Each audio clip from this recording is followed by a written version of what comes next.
You are listening to a presentation of the Caleb Turner Talk Show on the Anchor Radio Network. And now your host, Caleb Turner. Good afternoon, ladies and gentlemen, boys and girls. March 30th, 2013, the last edition of March. The Caleb Turner Talk Show on the Anchor Radio Network, live from Coquitlam, British Columbia, Canada, is rolling on into April, beginning next week. Well, we got a broadcast for you today. We're going to talk NFL, and a little bit of NHL with the Vancouver Canucks, and maybe even a little bit of NCAA tournament. Already today, Syracuse moving on to the Final Four. Like we said last week, by the time the broadcast today, we would know at least one team going to the Final Four. The Canucks month in review. It's been a pretty good month so far, 6 straight. They play the Oilers tonight. We'll take a break. We'll be right back. The Caleb Turner Talk Show on the Anchor Radio Network. The Vancouver Canucks take on the Edmonton Oilers live tonight at 7 o'clock on the Anchor Radio Network. The full play-by-play at 7, pregame at 6:30. You are listening to the Caleb Turner Talk Show on the Anchor Radio Network. And now your host, Caleb Turner. We're back live on the Anchor Radio Network, the Caleb Turner Talk Show, March 30th, 2013, Saturday afternoon edition. Beautiful weather that we've been having here in British Columbia, the lower mainland, the last couple of days. And the sun is shining into the studio windows. It is very, very beautiful today. It's beautiful in here in the studio. Bob over there, sitting over there, sipping his... What is he sipping? Lemonade? Lemonade? Yeah, it looks like lemonade. Tim and Tom both got their Cokes. And you guys are unhealthy. Bob goes healthy. He drinks fruit juice. Doesn't matter if it's lemonade or not. He is supposedly healthier. The Pittsburgh Penguins have won 15 straight with a win today. 2-0 over the New York Islanders. Coming off of one of the biggest trades this year. Actually, it is the biggest trade this year in the NHL. Jarome Iginla going to the Pittsburgh Penguins, leaving Calgary after a decade and a half in a Calgary Flames jersey. You know, the Pittsburgh Penguins just literally have added so much more guns to their roster. It's absolutely amazing. They had 2 captains in 1 week. Brendan Morrow of Dallas, Jarome Iginla of Calgary. So for the Pittsburgh Penguins, I mean, if they get an injury, they got help. They got offensive help. You got a good goalie. Marc-Andre Fleury leads the league with wins at 18. You got good defense. You got good offense. I mean, look at their offense. Sidney Crosby, Chris Kunitz, Evgeny Malkin, James Neal, Jordan Staal. Or do they not have Jordan Staal anymore? I don't think they have Jordan Staal anymore. Matt Cook, Tanner Glass, Jarome Iginla, Brendan Morrow. The Penguins just literally got better, and they're already the best. 15 straight. They win every game in March. First in the East, first in the league by 3 points over the Chicago Blackhawks. Sitting second in the East is Montreal with 47 points, 1 up on Boston, and Montreal has a chance to pick up points on Boston, as Boston already lost today. 15 games left for Montreal. 15 games left for Boston. By the way, Pittsburgh only has 12 games left on the season. So they're making hay with the games that they have and the games that they've already played. Winnipeg only 12 games left. They are third in the East, first in their division. That can be short-lived, though. I mean, Winnipeg's 4 points up on Carolina. Winnipeg already lost today, so they got 12 up. Carolina, though, is 3 games at hand on the Winnipeg Jets. With Washington slowly but surely creeping their way back up to the top, they have 15 games left. So, you know, you look at Ottawa as well. You know, they're in 5th. Most likely, it's either going to be... I guess that division is still up for grabs. Montreal, Boston, Ottawa, and Toronto could all still technically win the division, with Toronto being 5 back. And I guess there's that possibility that you got Pittsburgh, and you got New Jersey, you got New York, the other New York team. 4 of the 5 from that division could potentially make the playoffs, or you could potentially get 4 of the 5 from the Northeast. But Buffalo is 4 out of a playoff spot with 14 games left. So the Rangers have games at hand on pretty much everybody. They still have 15 games left. They're sitting in 8th with 35 points, tied with the Islanders in points, but they had the tiebreak. The Islanders have 13 games left. The Rangers still have 15.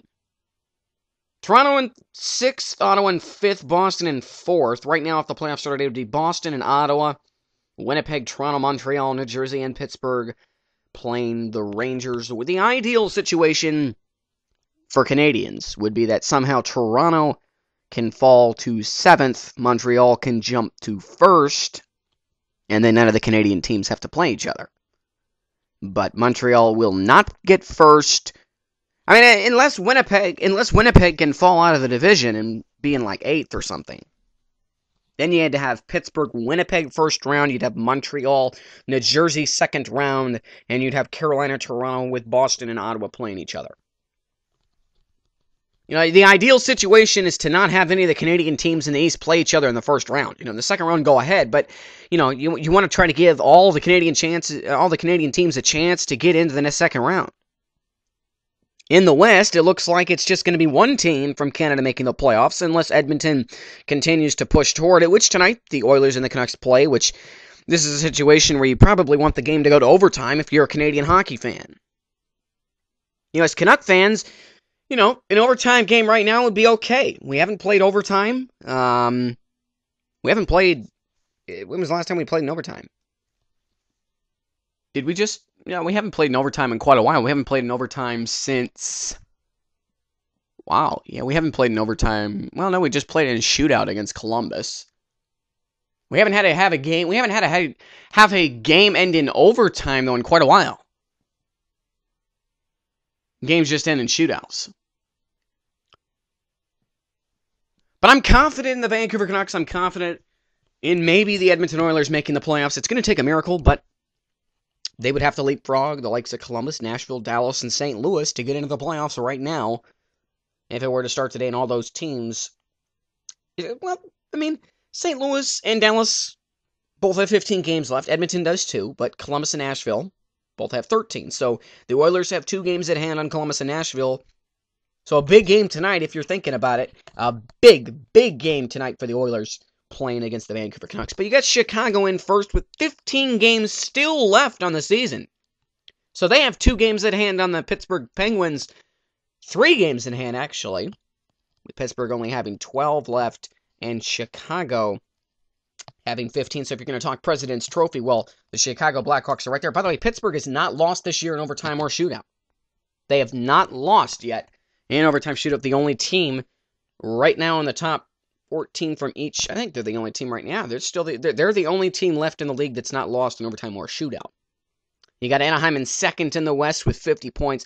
The Ducks, I think, are the biggest story this year. I know everybody's saying, oh, Penguins and everything, 15 straight. Yeah, but that was expected. It was expected that the Pittsburgh Penguins would have a good season this year.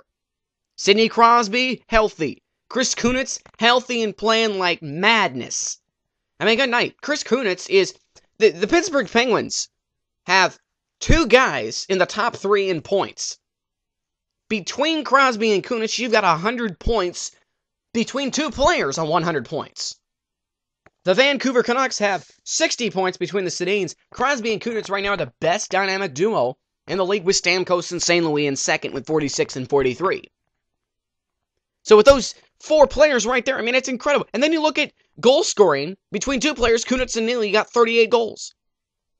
I mean, it's the Pittsburgh Penguins, yeah, they're probably the best team in the league right now. They are the best team in the league.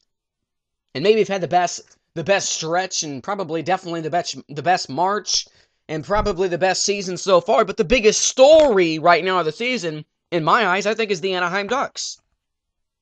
I don't know who predicted the Anaheim Ducks would be second in the West, 3 points back from first in the West and 6 points back from the league. The Anaheim Ducks, 23 wins, 7 losses in regulation, 4 losses in overtime / shootout. I know for the Canucks, they're still reachable. The Anaheim Ducks are definitely still reachable, only 6 points back. They both have the same amount of games left. It's going to be tough to reach them. Basically, the Canucks are going to have to, in these last 14 games, probably have to still win 10 more games. And then with the remaining 4, probably squeak out a couple of those in overtime or shootout. But the Canucks are definitely still in striking distance of second and first. We'll get to the Canucks a little bit. The Minnesota Wild in 4th with 42 points. They already have 20 wins. You got 6 teams in the league with 20-plus wins. The Pittsburgh Penguins leading the way with 28.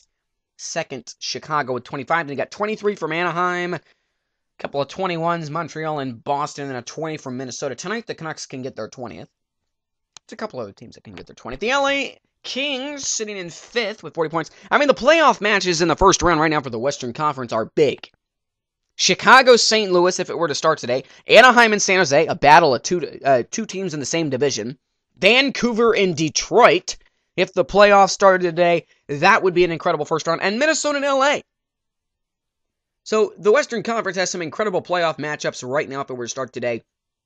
Obviously subject to change with the Stars, the Preds, the Blue Jackets, all sniffing around just 1 point back of a playoff spot. Definitely Dallas has a good chance of making the playoffs still with 15 games left, although San Jose and St. Louis both have 15 games left as well, sitting in 7th and 8th. The Sharks in 7th, like I just said, 38 points, 1 back at Detroit for 6th, 2 back of LA for 40. And then, of course, St. Louis rounding out the list in 8th with 36. St. Louis has really collapsed the last little bit. So, for Dallas to make the playoffs, it's really not that far-fetched. The Blues are definitely slipping, and they are definitely singing the blues right now. I mean, it was, for a time, the Blues were 4th place in the West for quite a while. And I know the point difference between 4th and 8th right now is only 6 points. So the margin is widening from 4th to 8th. The Canucks with 44 points have an 8-point lead on St. Louis. So even if the Canucks were to lose tonight, and they'd probably drop down to 4th if Minnesota obviously wins, which, we don't want to think that way, but I mean, anything can happen. Minnesota does have a game at hand on Vancouver, and they do have the season series. So Vancouver's going to have to win it outright with points. And again, Dallas, Nashville, Columbus, Edmonton, and Phoenix all sniffing around. Phoenix really doesn't have much of a chance, but I put them on the list because they still have 14 games left on the season. And 6 back of St. Louis. St. Louis is definitely reachable, like I said, because of the woes that the Blues have been having. Leader in points, like I've said, 56 from Sidney Crosby, 46 from Steven Stamkos, 44 from Chris Kunitz, 43 from Martin St. Louis, 42 for Patrick Kane of the Chicago Blackhawks. And right now, Sidney Crosby definitely wins the Art Ross Trophy, but he did take a puck to the face.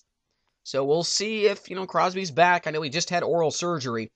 So there could be some problems there. We'll see. No reports yet, but Crosby definitely has the Art Ross Trophy locked up. Steven Stamkos with 25 goals in the season. John Tavares with 21. Chris Kunitz with 20. Patrick Kane with 18. James Neal with 18. Steven Stamkos right now, your Rocket Richard leader with most goals scored in the NHL this year. Corey Schneider, by the way, 3rd among goalies in save percentage and with a .926. He has turned into an absolute beast.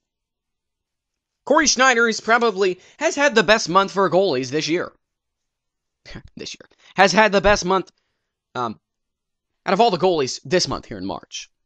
Corey Schneider has had that. 6 straight wins for Corey Schneider. Only 6 goals against in those 6 games, including 2 shutouts. 1 against the Kings in LA, and 1 against the Blue Jackets here in Dan City. We got the Canucks next. The Caleb Turner Talk Show on the Anchor Radio Network rolls on with the Vancouver Canucks next. You got it locked. The Anchor Radio Network, Caleb Turner Talk Show rolls on after this. The Vancouver Canucks begin Monday on April Fool's Day, playing against the San Jose Sharks live from the Shark Tank HP Pavilion in San Jose, California. Join us live, 7 o'clock pregame, 7:30 start time. Canucks, Sharks, the Anchor Radio Network will have your full play-by-play of the Canucks versus the Sharks Monday, April 1st. You are listening to the Caleb Turner Talk Show on the Anchor Radio Network. And now your host, Caleb Turner. We're back live on the Caleb Turner Talk Show Anchor Radio Network. Second segment of the day. Last broadcast of the month of March. It's pretty amazing. During this Easter weekend, celebrating the resurrection of Jesus Christ. Obviously, the Easter Bunny, Easter eggs, Easter egg hunt. Easter egg hunt's okay, but Easter is not about the Easter Bunny and Easter eggs, although the world seems to have made that the emblem, the symbol, maybe not necessarily, maybe the sticker of Easter is the Easter Bunny. And the Christians at Mesopotamia were the first ones to use Easter eggs, colored Easter eggs, that is. But, obviously the main reason why we celebrate Easter, especially as Christians, and I don't necessarily think the world celebrates Easter because of Christ's resurrection, but we celebrate Easter because of Christ's resurrection. What he did for us on the cross over 2,000 years ago. So I hope everybody has a good weekend, obviously with no school, and some people with no work.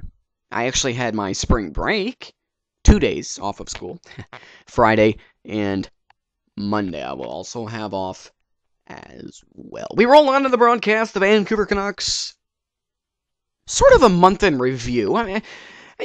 We try to do a month in review at the first broadcast, so this is going to be an abbreviated one. Next week we will have a full extensive month in review, and it's getting more extensive due to the bigness and the meaningfulness of each and every game now as we are into the final 20.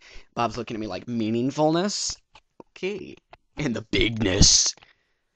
Like I said, as we ended the last segment, Corey Schneider is third among goalies in save percentage with a .926. So for all the people out there that still think there is a goalie controversy in Vancouver, you have lost your mind. Corey Schneider is definitely the number one goalie for the Vancouver Canucks. I think the big question is, though, will Roberto Luongo be traded before the trade deadline come Monday? Is it Thursday? Thursday. Whenever the trade deadline is. Whenever it is. Will Roberto Luongo be traded? And I think this is something that literally is split right down the line. Some people think he will, some people think he won't. I personally am a believer that Mike Gillis is very, very unpredictable and will make a move out of the blue. I mean, it's something that he's done. I mean, look at Cody Hodgson. Nobody saw that trade. I mean, maybe some people did, but I mean, come on. The bigger majority and the percentage of Canuck fans never saw that coming. Cody Hodgson will probably never be the same hockey player again. And I know he's done okay in Buffalo this year, and I know he did okay last year towards the end of the year, but I mean, I know everybody's like, oh, Zach Kassian's been amazing. Well, he's got hurt. And he hadn't scored a goal or gotten a point in quite a while. He had that stretch there, 5 goals, 3 assists. Or was it? No, it was 5 goals, 1 assist in the first 10 games. He said 2 assists since then. Since the first 10 games, 2 assists.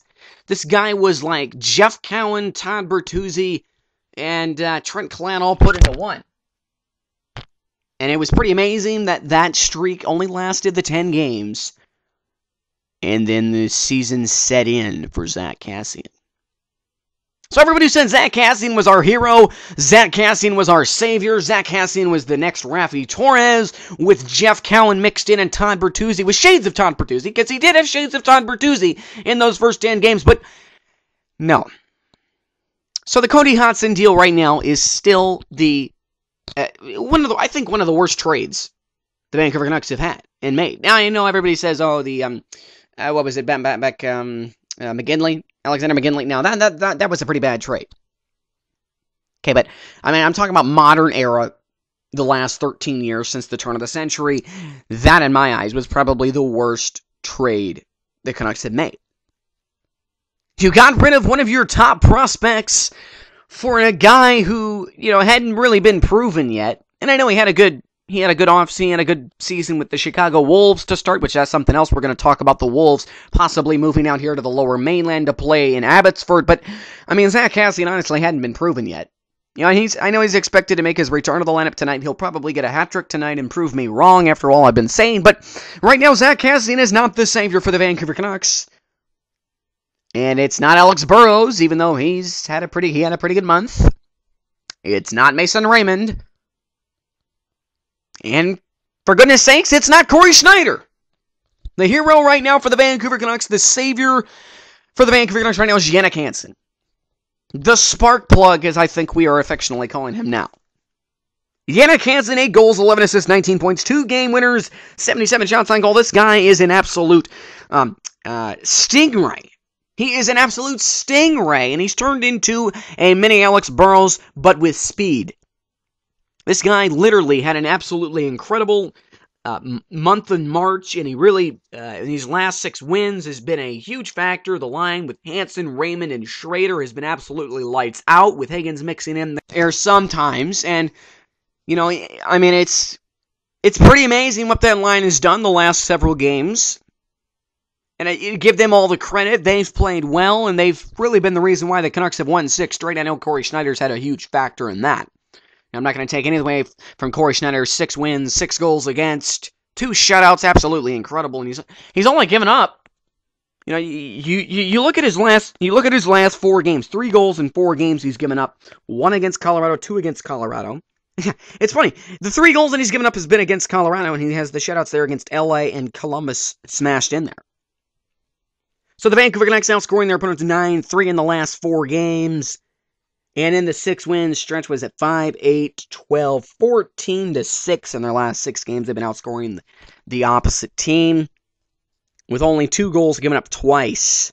A couple of 1-goal performances and then 2 shutouts, 2 nils, 2 watermelons, 2 grapes on the board for the Vancouver Canucks this past 6 games. 9-4, 2-2 right now. The Vancouver Canucks 2-2. You got the 2 shootout losses there, and then also 2 shutouts for the Vancouver Canucks. So, I mean, it's pretty good right now. You know, I'm pretty confident with the Canucks and what they've been doing. You know, and everything, the whole entire process and procedure right now for the Vancouver Canucks this month has been pretty good. They've played good. 9-4-2 for a reason, with 2 shutouts in those 9 wins. The Sedins look like they have finally arrived to a point in time where, you know what, hey, they're going to be the leaders of this team with Jannik Hansen in there as well. And I thought it was really nice. Now you got your team leading goals is Daniel Sedin with 10, and then you got 3 guys with 9 goals: Henrik Sedin, Alex Burrows, and Mason Raymond. A couple of guys with 8: Jannik Hansen and Chris Higgins. Thought it was kind of cool with Chris Higgins there getting an empty netter. Yeah, how many of you thought it was funny there in that game against Colorado just on Thursday? With the 2 empty netters. I thought that was awesome. You know, you had Henrik and Corey Schneider got an assist. I thought that was kind of cool there off making a save. And then it kind of got directed right to Hank, and Hank went down there and put it in the empty net. So an assist for Corey Schneider. Corey Schneider, 12-5, 3 and 3 shutouts, by the way. That the last 3 is 3 shutouts. .926 save percentage. And a 2.13 goals against average. He's third again, like I said, among goalies in save percentage with the .926. Roberto Luongo, 7-4-3 with 2 shutouts, a .904 save percentage, and a 2.47 goals against average. But of course, we say this every time we talk about Luongo stats. You take out those 2 games against Detroit, and the guy is in the top 5 in goals against and save percentage. You know, those 2 games, I think, those 2 games against Detroit is the downfall for Roberto Luongo. And everybody said Luongo's going to be traded this year. And I know the talks kind of slowly but surely came out, you know, after the Detroit games. Oh, you know, Luongo now is, like, bad. But really, I mean, Corey Schneider's basically been the reason why Luongo is in the center of trade talks. And I know with Jerome McGinley getting traded this past week to Pittsburgh is definitely opening up the can of worms that Roberto Luongo is going to be traded before the trade deadline. And I know Mike Gillis opened up trade talks with the Toronto Maple Leafs. He's reached out to them, trying to maybe come up with a deal to get rid of Luongo. But who wants Luongo's salary? Nobody does. And is Toronto really in need of a goalie? I mean, look where Toronto's sitting in the standings. They're in a pretty good spot. They're in 6th. They're 7 points up on the Rangers for 8th. So they have a 7-point cushion with 13 games left in the season. They got a 19-win season they're working on right now. They have just 2 points less than the Canucks. And they have a game, and they don't have a game in hand. They have a game not at hand in the Vancouver Canucks. So if we're going to compare the Toronto Maple Leafs and the Vancouver Canucks, Toronto's having one of their best seasons in a long, long time, and it looks like they might make the playoffs. I know, we don't want to, jump to any conclusions, but there could be playoff hockey in Toronto come the end of April, beginning of May. And actually, it would be the beginning of May. So the Vancouver Canucks, pretty good month, like I said. And I'm pretty confident 9-4-2-2 this month. You still got one more game. You can get 10 wins. 10 wins out of the 16 that you played this month. And it'd be nice to see a shutout. It would be nice to see Corey Schneider finish the month out strong. You know, of those 6 losses, 2 of them you were able to squeak out points. So the Canucks definitely, again, like I said, they're in a good position right now at the playoff start of the day. 19-15 technically on the year are the Canucks. So only 4 games above 500, but of those 15 losses, they've been able to squeak out 6 points. You take out those 6 shootout losses or overtime losses, drops them all the way down to 38 points, which is a tie for 7th with San Jose. So it's definitely a good thing that you get those games to overtime in a shootout. All those points count. All those points mean a lot. But again, like we said, the losses earlier this month, back-to-back shootout losses, San Jose and Columbus, those could potentially come back to bite the Canucks in the long run. And 2 losses against Minnesota in regulations, those will definitely come back to bite the Canucks if we get down to a tie-break situation in the division. So the Canucks, they still have work to do, but I'm really, really liking the production from the players. You got 31 points out of Hank, 29 out of Danny, 19 out of Burr, 19 out of Hansen, 18 out of Raymond, 17 out of Eddie, 16 out of Hammer, 12 out of Higgy, 9 out of Schrader, 8 out of Garrison, 8 out of Cassian, and 7 out of the Juice, who is, he's been kind of, injured part of the year, but, he's having a good season. He's probably not playing the way that he wanted to play, but you look at the game winners, 3 out of Danny, 2 out of Yannick Hansen, 2 out of Jordan Schrader. You got 7 game winners between 3 players. And then you got 1 from Hank, 1 from Burr, 1 from Mace, 1 from Higgy, and 1 from Jason Garrison on the blue line. So the Canucks look good, like I said. And will they trade Roberto Luongo? If I'm a betting man, no, they will not trade Roberto Luongo. You don't want to mess up this team's chemistry, especially if they're winning all these games. And that's why I was so shocked that the Pittsburgh Penguins agreed to a trade with Jarome Iginla while they were on a 14-game win streak. You don't want to mess up anything. I know you weren't getting rid of any players, but you're adding a player to the mix, so there's that opportunity that he might do something wrong, he might make a bad play, could cost the game because, he's not used to the teammates, but, it's the reason why I'm not a general manager for an NHL hockey team. I definitely would have not have made that call. But that's just my take on the whole entire situation. I wonder what was going through the Calgary Flames' mind.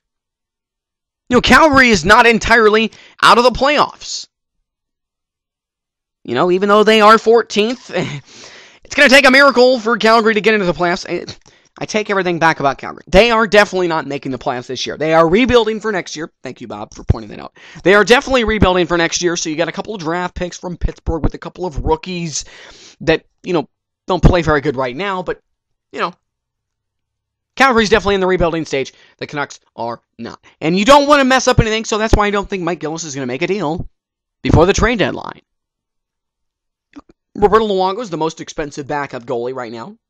He will be the most expensive backup goalie for quite a while if he stays here. I think he's going to be it depends if he's going to be a starter somewhere else. The worst thing that could happen right now for the Vancouver Canucks, they trade Roberto Luongo and Corey Schneider gets injured down the stretch and he's out for the rest of the season. Then what? Then what do you do? You're depending on who? Eddie Lack? Eddie Lack to take you to the playoffs and win you a Stanley Cup with the fans all, pumped up about this season and in a shortened season which you can win a cheap cup for your franchise? Then what happens? Why trade Roberto Luongo now? Wait till the offseason. I'm surprised why they didn't trade Roberto Luongo in the offseason last year. Last offseason. I know they were in the lockout, but why didn't they trade him earlier in the season and get another backup goalie who's had, starting goalie experience in the regular season? Why? Why are they waiting? Why do they wait so long? You're putting all this pressure on Corey Schneider right now, especially if you trade Roberto Luongo. All the pressure is on Corey Schneider if you trade Roberto Luongo because he has to be the carrier and the savior for this team. Because if he goes down with an injury or starts messing up in games and just can't make a save for his life dependent on it, Eddie Lack is not going to be the savior. There's no way. And the Vancouver Canucks will be curtains, they will be fried eggs, they will be ham. And it will not be good in this city. So why trade Roberto Luongo?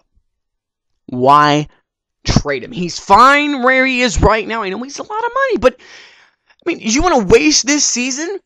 Because Corey, anything's possible. Somebody might accidentally run into him. He might, tweak something in practice. Even if he's out a week, even if he's out 3 or 4 games, that's big. That is very, very big, especially if they lose the division, if he gets injured.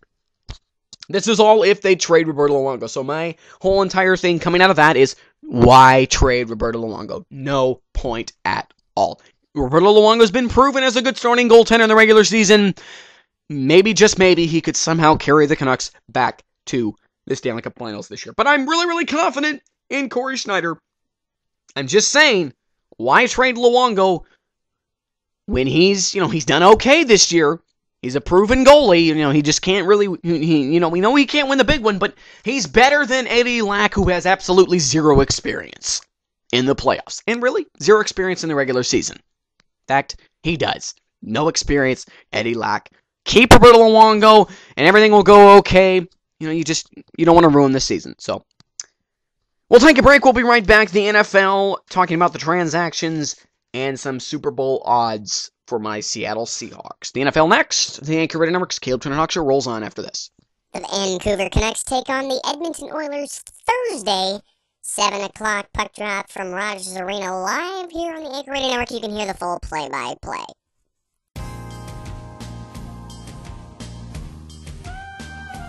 We're back live, the Caleb Turner Talk Show on the Anchor Radio Network. March 30th, 2013, wrapping up the final segment here. Talking a little NFL. Before we get to the NFL, a 4-0 shutout shellacking handed to the Vancouver Canucks from the Edmonton Oilers. Not a good way to finish the month of March, if you're a Vancouver Canucks fan. And of course, the Vancouver Whitecaps lose 2-1 to Chivas USA, but back to the Canucks. The Vancouver Canucks are in a very, very difficult situation right now. They gave up 4 goals on 5 shots to start the game, and they gave up 3 goals on the first 3 shots against them. We have a problem here. We have a big problem here. And it's not necessarily goaltending. Because Corey Schneider, he was due for a bad game, if we can say that. 6 games, 6 goals against, 6 wins. Corey Schneider was superb, best goalie in the league. And 2 goals, 2 shots, and Vigneault pulled him. And then Luongo gave up the first shot he faced. And he gave up 2 goals on 3 shots. But credit Luongo. He made some pretty incredible saves in the third period. No giving up. But if you're a Canucks fan, you are definitely worried with the way that this team's offense has been in the last 6 games. Yeah, they've won, but that's because they had good goaltending. They won 3-2 against St. Louis, 2-1 against Phoenix, 1-0 against LA, 3-2 against Colorado, 1-0 against Columbus, and 4-1 against Colorado, but they only scored technically 2 goals on a goalie. So, the most goals that they scored was 3, and they did that twice. And then they scored only 1 twice, and again, that's because of your goalie not giving up a goal. So, it's definitely a little concerning. I'm not that worried, but I think there's a lot to be worried about. You just lost 4-0 to a team that's not in the playoffs right now. Yes, they are fighting for a playoff spot, but they aren't in the playoffs. A team that's young, inexperienced, a team that you're playing, that you had time to prepare to play against this team. and you came out and you laid an egg to start the game. 16 seconds in, Taylor Hall scores. And it's 1-0 Canucks, and it's 1-0 Oilers. 9-5-2-2 the month finishes for the Vancouver Canucks on a very, very sour note in the mouths of the Canuck fans. April Fool's Day, April 1st, the Canucks are at the HP Pavilion. They fly out tomorrow from Rexall Place, Edmonton, Alberta, to be at the HP Pavilion with a date with the Sharks on Monday night. Let's get to the NFL. We were supposed to have Phil Davis on the broadcast tonight. I was not mentioning that because, well, it wasn't technically for sure that we were going to have him, but it would appear that Mr. Davis is not available to join us on the broadcast. Can we go into detail about that, Bob?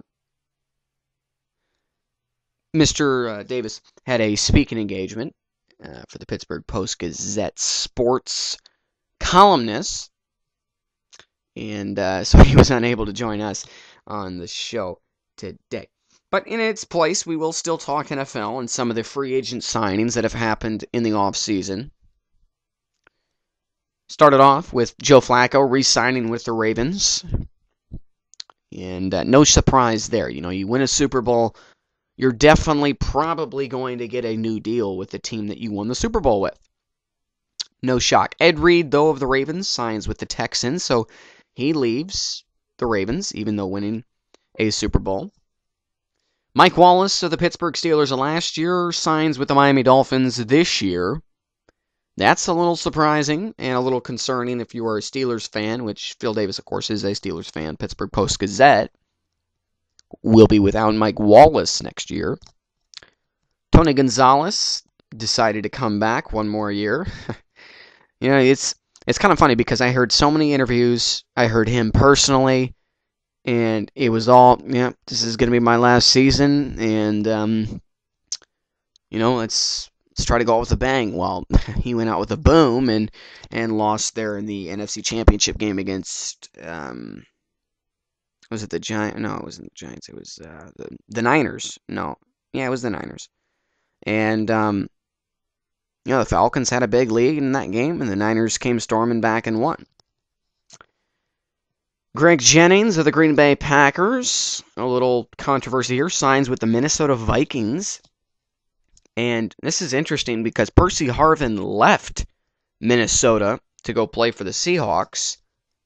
And, you know, the Vikings would have had Jennings, Harvin, and Peterson, just to name a few of the guns that Minnesota would have had. Instead, they just have Jennings and Peterson. But, you know, good for Jennings. But it seems like all the Green Bay players go to play for Minnesota once they're done with Green Bay. Look at Brent Favre. He went to play for Minnesota.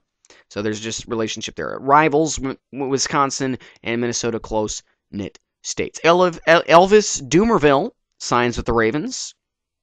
Left the Broncos. Steven Jackson signs with the Falcons, leaving the St. Louis Rams. That's big because the Rams were supposed to be a good team this coming year, and I think they just lost one of their best players.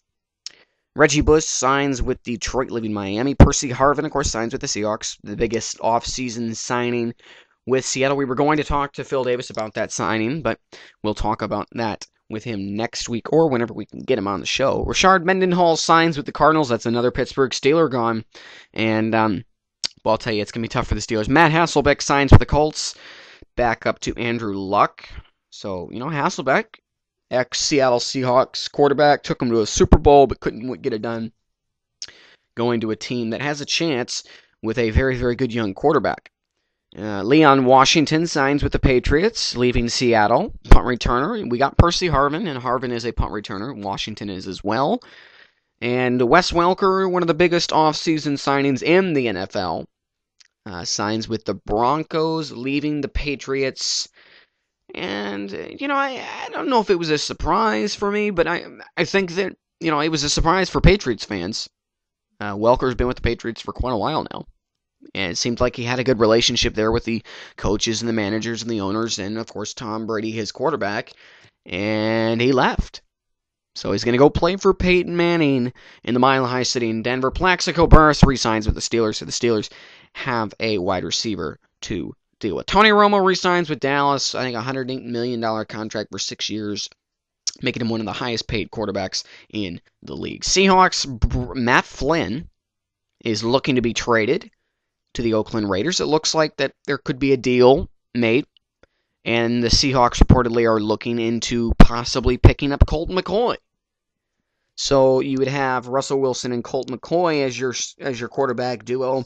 And I know that I said this a couple weeks ago when Phil Davis last was on the broadcast that, hey, would the Seahawks potentially look at Tim Tebow? Well, Tim Tebow and Colt McCoy are both from the same draft class, so I was close. The odds to win the Super Bowl next year: Denver 6-1, New England 6-1, San Francisco 13-2, and Seattle 9-1. Those are your top 4 odds to win the Super Bowl. So the Seattle Seahawks are right there.